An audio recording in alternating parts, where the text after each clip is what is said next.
गाना लिख दिया भाई कि उसने जुल्फे लहराई तो बरसात हो गई। अब बताइए अगर किसी की जुल्फे लहराने से बरसात होती तो बुंदेलखंड में सूखा पड़ता? किसी ने गाना लिख दिया कि भाई उसकी वो लड़की कमाल हो, अखियों से गोली मारे। दादा अगर लड़की अखियों से गोली मार रही तो 36 रफाइल खरीदने क्या जरूरत थी? पाकिस्तान तालियां हो जाए एक बार अच्छे से, बहुत अच्छा। भैया देखो, सबको खूब बढ़िया बढ़िया सुन लियो तो हमको भी सुन लो, क्योंकि हमारी भी दुकान चलना जरूरी। और आपने हमारे लिए जो ये कम तालियां बजाई इसके लिए हम बहुत आपके आभारी हैं, क्योंकि एक कार्यक्रम में जोरदार तालियां लोगों ने बजा दी थी, हम 4 कविताएं भूल गए थे। तो आपने बजाया नहीं, कम से कम हमको चारों याद, हम चारों सुनाएंगे आपको। ये और वो कह रहे थे कि वो जगदीश वगदीश कुछ बता रहे थे, तो हमको बस याद आ रहा है कि टापरों से भी हल कहाँ हुई है, गणित कहीं भी सरल कहाँ हुई है, और पिताजी मैं इस साल भी हो गया हूँ फेल, क्योंकि इस साल भी नकल कहाँ हुई है। ये मसला है। और देखिए अभी हम छत पे बैठे थे, तो जब हम वो फिंगर चिप्स खाए तो बगल में हमको एक आदमी आके बता दिया कि यही आतंकवादी पकड़े गए थे। हमने कहा एक तो फिंगर चिप्स खाए, आतंकवादियों का डर काहे दिला रहे हो? तो हमने एक टिप्पणी करी थी। देखिए दादा आदरणीय अध्यक्ष जी हैं, और हाँ नहीं रुक जाओ भैया, आप तो सुन लो हमको। हाँ तो ये हम आपको बताएं, हाँ ये कुछ भी कह सकते हैं, ये दूल्हे नहीं है सहबाला की भूमिका में है। तो ये हम बस 5 मिनट आप हमें सुन लीजिए। मसला ये था कि कुछ बहुत ज़्यादा खास बात नहीं, मैं तो मेरे से दादा लोगों ने पूछा कि आप किस विधा के कवि हूँ, मैंने कहा मैं तो दुविधा का कवि हूँ। मैं तो समझ ही नहीं पा रहा हूँ कि मैं किस विधा का कवि हूँ। तो ये अभी मैं ऑब्जर्वेशन का कवि हूँ, मैं बस छोटी छोटी बातें देखता हूँ, मैं वहाँ से टिप्पणी करता हूँ। मैंने कहा कि बंगले ने कहा है नल की टोटी से, आप बात पकड़ना आनंद आ जाएगा, कि बंगले ने कहा है नल की टोटी से, ये नेता है इनको क्या मतलब रोजी रोटी से। मैं अगर नेताओं की बात करूं तो लखनऊ के उत्तर प्रदेश के नेता सब बढ़िया से, मैं पंजाब के नेताओं की बात कर रहा हूं। और एक बात अगर झूठ बोलूं तो दिल्ली में केजरीवाल की सरकार गिर जाए। भगवान कसम सारी बात सच बोलेंगे, एक बात भी झूठ नहीं बोलेंगे। कि बंगले ने कहा है नल की टोटी से, ये नेता इनको क्या मतलब रोजी रोटी से। 36 घंटे बहस हुई, फिर पता चला नाक तो मिलती है दादी की पोती से। तो हमने कहा यार हमको क्या लेना देना दादी से पोती की नाक मिलती क्या नहीं मिलती। मैंने एक टिप्पणी की, मैंने कहा कि अभी जब आतंकवादी पकड़े गए दादा आपके बगल में, तो एक बड़ी प्रदेश की बड़ी पार्टी के मुखिया ने कह दिया कि हम मानते ही नहीं कि आतंकवादी पकड़े गए। हमने कहा आपके जमाने में यही पुलिस जब भैंस पकड़ लाती थी तो हम लोग मान लेते थे, और आज आतंकवादी पकड़े गए आप मनबे नहीं करोगे। ऐसे थोड़ी होता है। लेकिन भैंस जो है, भैंस पीछा नहीं छोड़ रही है, भैंस परेशान की अभी तक भैंस वो पीछे पड़ी है, वंदे भारत से बार बार लड़ जा रही है। वो वही भैंस है और कोई नहीं है। तो अमित शाह से पूछा गया कि यार ये वंदे भारत से भैंस लड़ती क्यों है। अमित शाह ने जो जवाब दिया हम आपको जवाब बताते हैं कि सुन के शाह को सांस उखड़ जाती है, विपक्ष की तो हालत ही बिगड़ जाती है, और मोदी जी को बदनाम करने की है साजिश। भैंस है ये सफाई जानबूझ कर लड़ जाती है। तो ये मसला था, ये भैंस वाला हम आपको बताएं। बाकी ये जो प्रियांशु भाई हैं दादा, ये सब श्रृंगार के कवि हैं, वर्षा जी हैं, ये सब ओरिजिनल कविता नहीं सुनाते। ओरिजिनल कविता जितने हैं नरकंकाल दादा हैं, हम हैं हास्य के कवि, ओरिजिनल सुनाते हैं। ये कोई नहीं ओरिजिनल सुनाता। मैं आपको ओरिजिनल सुना रहा हूँ कि इससे ओरिजिनल आपने दादा कविता नहीं सुनी होगी कि मतलब कि मिस्री कहूँ या शहद सा घुल रहा हूँ मैं, कि मिस्री कहूँ या शहद से घुल रहा हूँ मैं, इश्क में उसके 21 दिन कुल रहा हूँ मैं, और एक शाम उसके साथ डिनर पे गया था, तब से गुप्ता भोजनालय में बर्तन धुल रहा हूँ। बहुत अच्छा। ये जितने लोग ताली बजाए सब गुप्ता भोजनालय में धुल चुके हैं। और कोई बहुत अच्छा, बहुत अच्छा। ये दादा ओरिजिनल कविता है। अब एक दिन दादा ये चश्मा लगाए सो रहे थे एयरपोर्ट पे, तो हमने कहा कि दादा ये चश्मा लगाए क्यों सो रहे हैं, तो कहीं तुम नहीं समझ पाओगे, हास्य कवियों का मसला है। अच्छा मैं थोड़ा सा हास्य कवि हूं तो मैं समझ लिया। दादा क्यों चश्मा लगा के सो रहे थे एयरपोर्ट पे, 4 पंक्तियां पकड़िएगा आनंद की, कि अब पहले वाली उसमें बात नहीं दिखती। दादा क्यों सो रहे हैं आप देखिएगा, कि पहले वाली उसमें अब बात नहीं दिखती, जितनी थी वो टाप अब उतनी टाप नहीं दिखती, और बिना चश्मा लगाए बेटा सो तो जाता हूँ, आती है कैटरीना सपने में पर साफ नहीं दिखती। अरे वाह, बहुत अच्छा। जो अब ये समझ लो कि जो व्यक्ति चश्मा लगा के सो रहा है तो क्यों सो रहा है। ये सब आनंद की चीजें सिर्फ हास्य रस के कवि ही सुनाते हैं, वो कोई नहीं सुनाता। और ये श्रृंगार के कवि तो ये जो कॉलेज टाइम में जो कर चुके होते हैं अपना चरित्र चित्रण बताते हैं, और कुछ भी नहीं है। और कुछ नहीं है।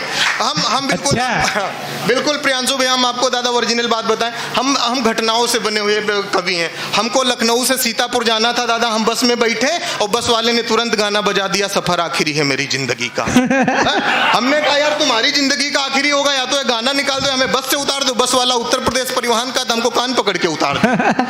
तो ये हो जाता है। अब किसी ने गाना लिख दिया भाई कि उसने जुल्फे लहराई तो बरसात हो गई। अब बताइए अगर किसी की जुल्फे लहराने से बरसात होती तो बुंदेलखंड में सूखा पड़ता। किसी ने गाना लिख दिया कि भाई वो लड़की कमाल हो, अखियों से गोली मारे। दादा अगर लड़की अखियों से गोली मार रही तो 36 रफाइल खरीदने क्या जरूरत थी। पाकिस्तान सही बात, तालियां हो जाए एक बार अच्छे से। बहुत अच्छा। ये हम पाकिस्तान के बॉर्डर पे ले जाके हम वहां गोली मरवा देते, कोई मसला ही नहीं था। किसी ने गाना लिख दिया कि मैं उसकी जुल्फों की छांव में सो गया। अरे हमने कहा भाई उसकी जुल्फों की छांव में सो गए, उसकी जुल्फे हैं कि वहां नगर पालिका का तंबू बनाते तुम कहीं सो गए। ऐसे थोड़ी होता। ओरिजिनल कविता सुनानी चाहिए जैसे हम सुनाते हैं। और इनके चक्कर में हम पीटे जा चुके हैं।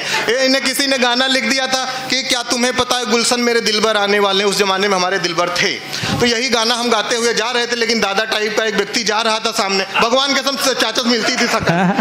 तो हमने एक बार जब गाना गाया, चाचा पलट के देखे, हमको लगा चाचा को बहुत अच्छा लग रहा है। हमने दूसरी बार जब गाना गाया कि क्या तुम्हें पता है गुलशन मेरे दिलबर आने वाले, चाचा मेरे थोड़ा नजदीक आए, हमें लगा चाचा को और अच्छा लग रहा होगा। तीसरी बार जब हमने गाना गाया कि क्या तुम्हें पता है गुलशन मेरे दिलबर आने वाले, चाचा मेरे पास आए, 3 कंटाप मारे, भगवान कसम गिन के 3 मारे। हमने कहा चाचा मार क्यों रहे हो। बोले हमारा नाम है गुलशन, हमें बिल्कुल नहीं पता है तुम्हारे दिलबर आने वाले हैं कि नहीं आने वाले।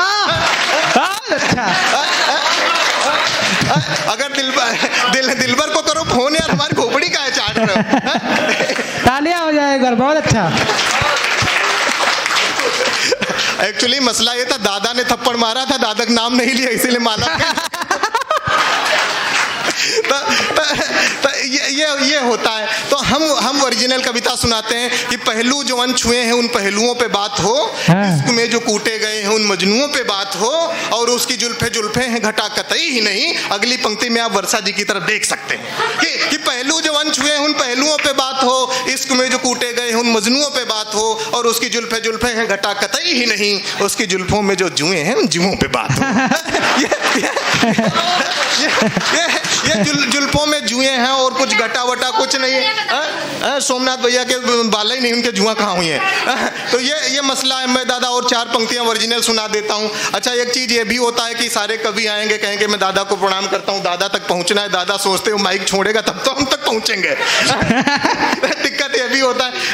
एक चलन और आपने कवि सम्मेलन का सुना होगा कि मैं दादा को प्रणाम करता हूँ, आप बहुत अच्छे सुधी श्रोता, मैं आपको प्रणाम करता हूँ। जब कोई कवि ये ज्यादा प्रणाम करने लगे समझ जाओ कविता भूल गया है। वो तब तक प्रणाम करता है जब तक उसको अगली कविता नहीं याद आ जाती। मैं आपको प्रणाम करता हूँ, मैं भूला नहीं, हमको याद है। मैं आपको ओरिजिनल कविता सुनाता हूँ कि इश्क उसने किया 4 आदमी से, बिल्कुल प्रैक्टिकल भाप निकलती हुई कि इश्क उसने किया 4 आदमी से, इश्क उसने किया 4 आदमी से, कभी भी नहीं किया बेरोजगार आदमी से।